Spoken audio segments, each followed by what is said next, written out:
बड़ी मुसीबत उठाई, अब झंझट में ना पड़ो, अपना काम करो, ईश्वर की याद करो।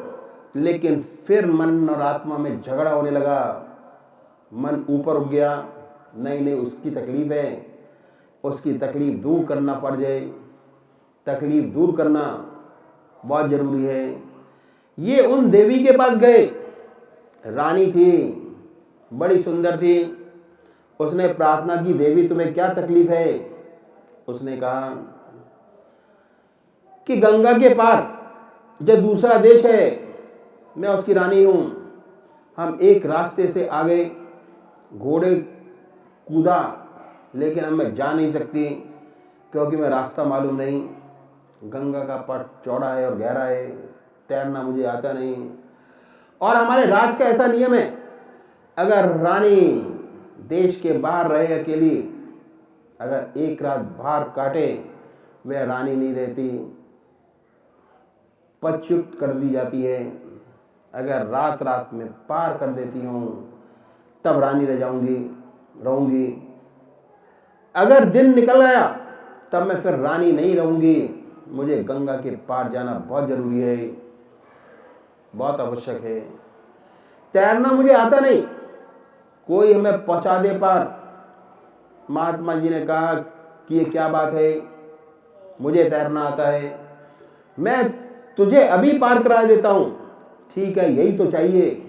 गंगा में घुसे, जब धार आई तो उसने कहा मैं तो गई। महात्मा जी ने कहा कि नहीं।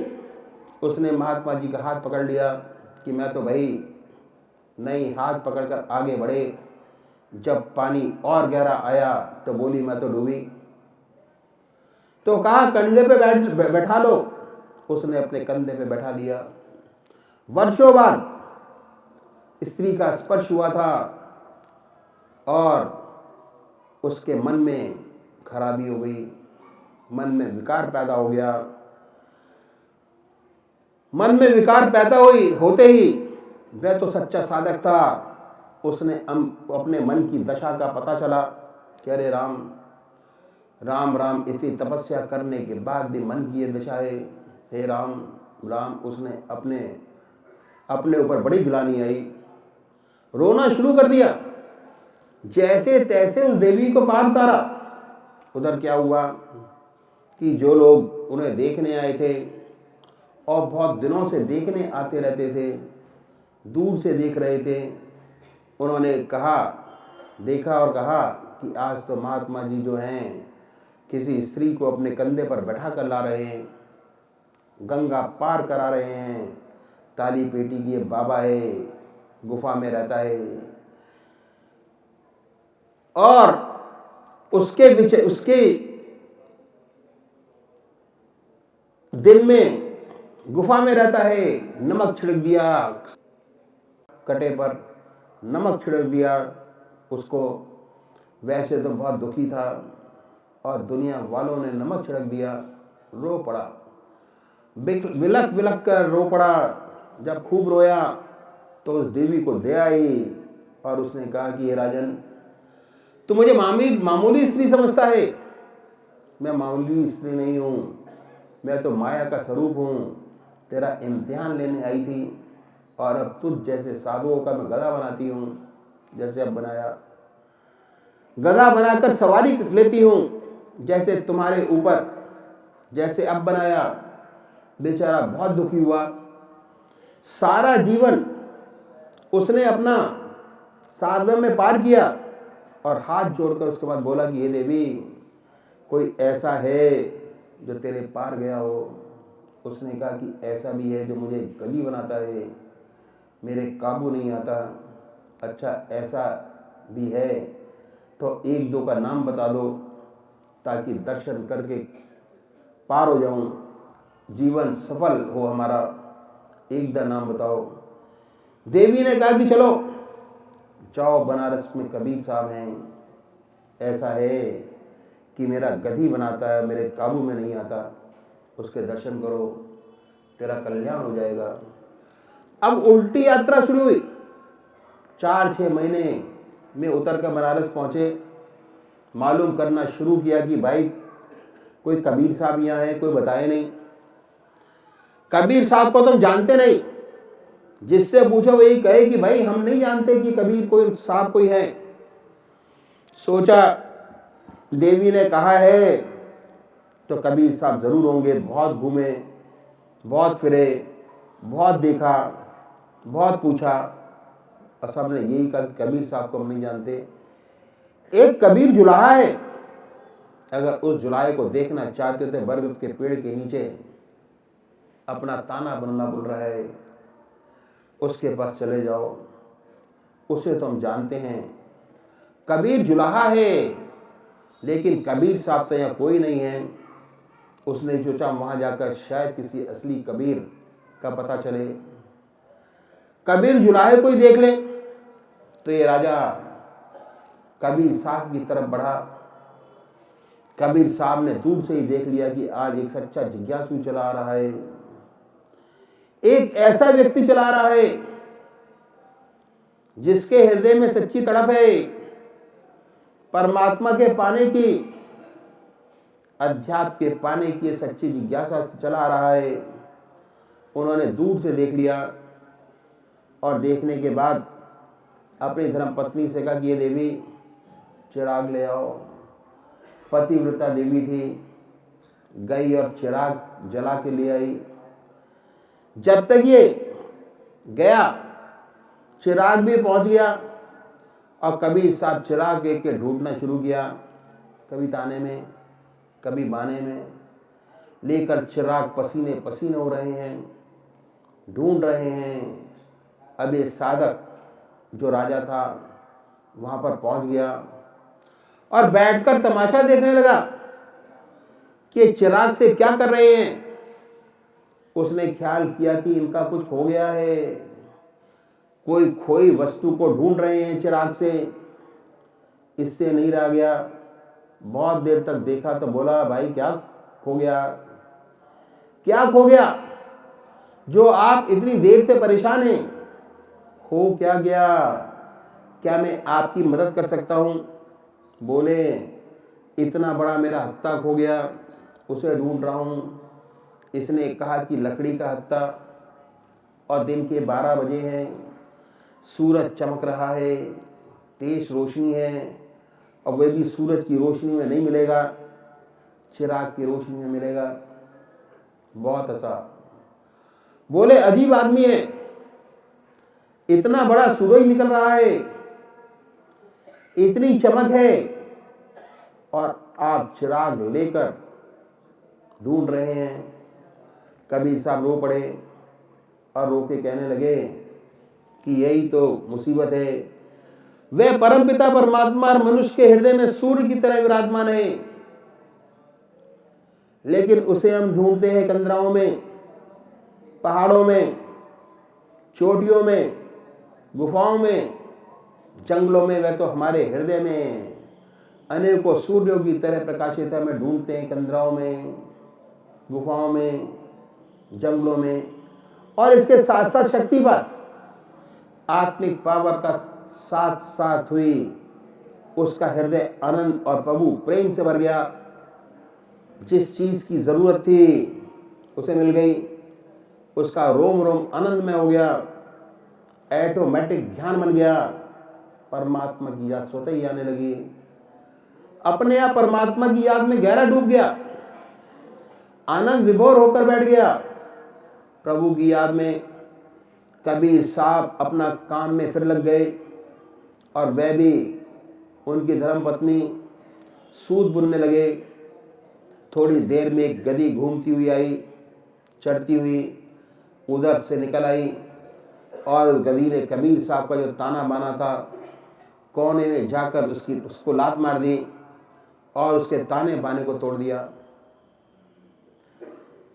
जब तार टूट गए, कबीर साहब दौड़ कर गए, दौड़े दौड़े चक चक करके उस गधी को अलग किया, एक एक तागा बांधा, और बांधने के बाद फिर बिनने लगे।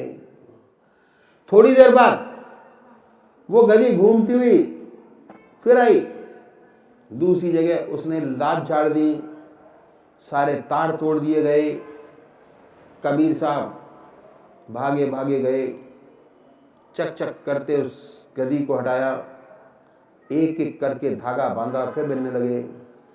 5-6 बार वही गधी आई, तागे तोड़े और चक चक करके उसे हटाया, फिर कबीर साहब धागे बुनने लगे।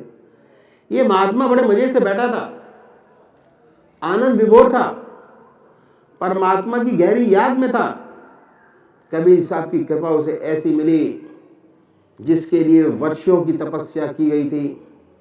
आनंद विभोर अपनी आत्मा के आनंद का मजा ले रहे थे, अपनी आत्मा के रस को चूस रहे थे। कभी कभी आंख खोलकर देख लेते और कहते कि देखो ये गधी है, ऐसे ऊंचे महात्मा को परेशान कर रही है। कभी कभी मन में विचार पैदा होता। और एक बार क्या हुआ कि ये महात्मा जब बैठे थे उसी तरफ गधी आई और जैसे ही दुलत्ती मारने को थी, इन्होंने अपना डंडा लिया और एक दिया। नहीं मानेगी, तंग किए जा रही है। महात्मा ने एक डंडा लगाया, वह गधी माया में बदल गई, शक्ल देवी की हो गई, जिसके दर्शन उन्होंने गंगोत्री में किए हुए थे। देख, उसने कहा परमात्मा के आनंद में विभोर था, आत्मा के रस को चूस रहा था। मैंने तेरा क्या बिगाड़ा था? धागे तो मैं उसके तोड़ रही थी और डंडा तैने मेरे को मार दिया और ये मेरे काबू में नहीं आया। जरा भी गुस्सा क्रोध नहीं, इसके धागे टूट रहे थे। आता प्यार से चप चप करके हटा देता, इसे क्रोध रत्ती पर नहीं है। ये है जो हमें गधी बनाए हुए है, मेरे काबू में नहीं आता। ऐसा संत महात्मा, ऐसा ऊंचा संत जिसका हृदय निरंतर परमात्मा की याद में डूबा रहता है। जब प्रभु की तीसरी विशेष कृपा होती है तो ऐसे संत के दर्शन होते हैं। ऐसा संत से परमात्मा नाता जोड़ देता है। ऐसे संत से संबंध हो जाने पर प्रभु का प्रेम, प्रभु की मस्ती अपने आप हृदय में पैदा हो जाती है। उसके पास बैठने से ध्यान बनता है, अपने आप प्रभु की याद आती है। जब ईश्वर की तीसरी कृपा होती है तब ऐसा होता है, और इसे हम गुरु कृपा कह सकते हैं। गुरु से ये वस्तु, पावर ऑफ कंसंट्रेशन, चित्त की एकाग्रता से, चित्त की एकाग्रता गुरु से मिलती है, जिसे हम बीज मंत्र कहते हैं। ये असली मंत्र, ये है शक्ति। ऐसी शक्ति जब चाहे परमात्मा की याद करें, चलते फिरते, बस में बैठे, गाड़ी में बैठे, जब चाहे परमात्मा की याद कर सकते हैं। पावर ऑफ कंसंट्रेशन सदगुरु से प्राप्त होती है। ये है परमात्मा की तीसरी कृपा। एक किस्सा और परमात्मा की याद का मैं याद आ गया। अपने दादा गुरु महाराज महात्मा रघुबरदास जी महाराज कानपुर में थे। महात्मा रामचंद्र जी महाराज के छोटे भाई, कानपुर में उनका सत्संग चलता था। बड़े विख्यात महात्मा हुए। उनके नाम से आज भी संत शिरोमणि रघुबरदास मार्ग करके सड़क का नाम है कानपुर में। वहीं पर उनका निवास स्थान था। बहुत ऊंचे गृहस्थी महात्मा हुए। भाई दुर्गा शरण बहुत सच्चे व्यक्ति थे, बहुत ऊंचे अध्यात्मवादी। उनके जीवन की एक घटना मैं आपके सामने रखूंगा। बड़े सज्जन व्यक्ति थे, बड़े अध्यात्म की खोज में थे। सच्ची अध्यात्म की खोज में तो क्या हुआ कि उन्होंने अपने जीवन में एक महात्मा, एक साधु सन्यासी से भेंट हो गई। उस सन्यासी ने उन्हें कुछ चमत्कार दिखलाए और चमत्कार में पढ़कर बहुत प्रभावित हुए।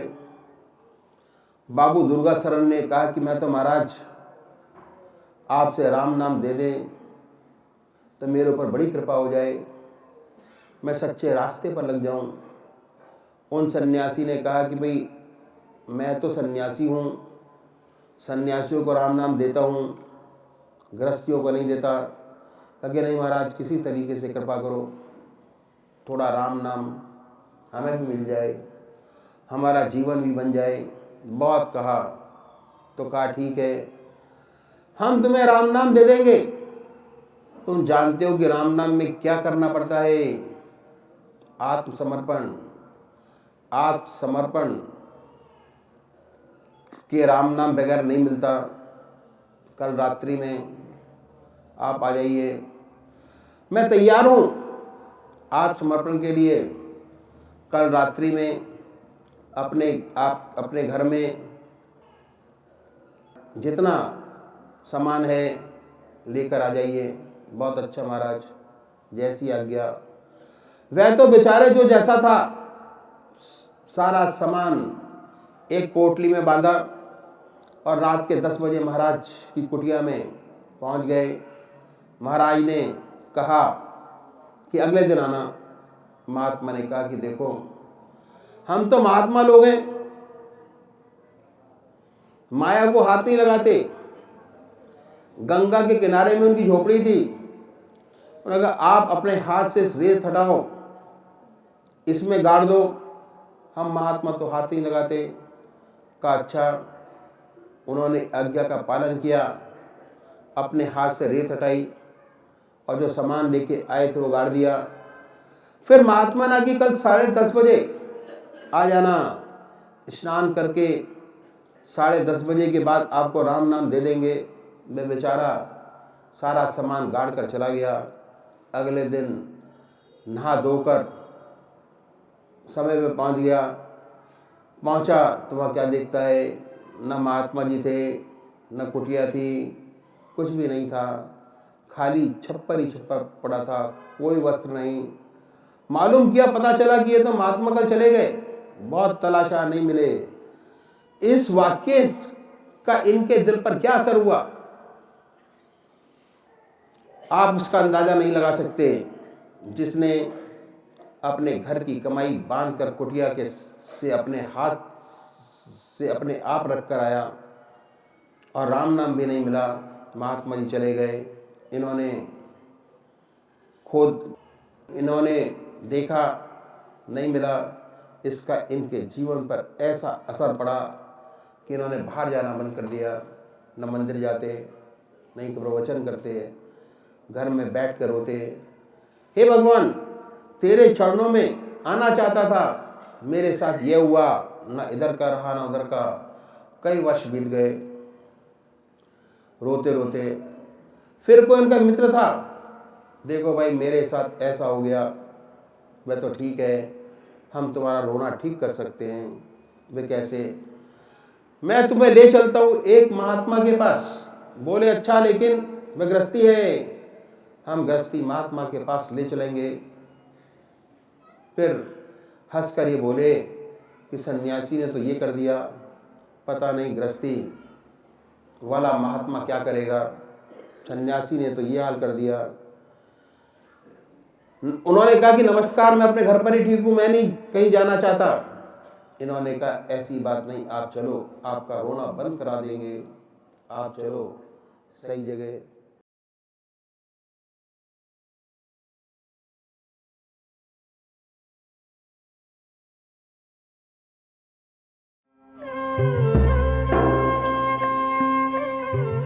ध्यान योग के कार्यक्रम आनंद योग से निशुल्क जुड़ने के लिए संपर्क करें 9810239677।